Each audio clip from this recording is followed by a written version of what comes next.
Sometimes the notion of power and mastery is seen as something a little bit ugly or selfish.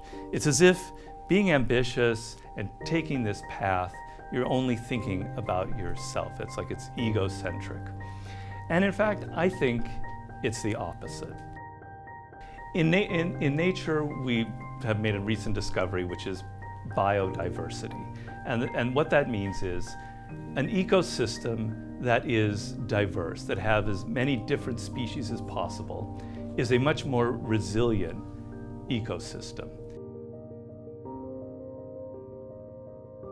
What makes an ecosystem have this diversity is through natural selection, through mutations.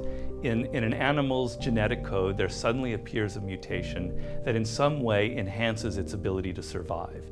That mutation is then passed through the population. It leads to a slight alteration in the species, which can even lead to a completely new species, which now has a new niche that it can live in this ecosystem. And so this system feeds itself more and more and more.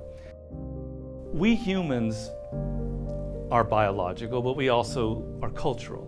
We've created culture, which means we literally can pass down the knowledge from one generation to the next and speed up this process of evolution, which can take millions of years into the span of hundreds of years.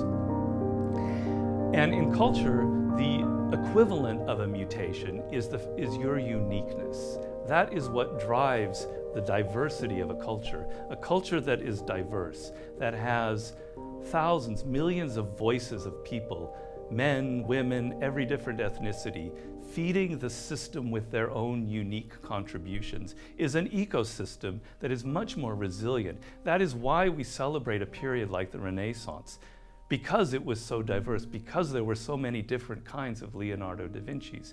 And you have the good fortune of finally living in a world where there are no more barriers, where power and mastery is no longer the domain of just white men, where you have access to the kind of information that a Da Vinci could dream of.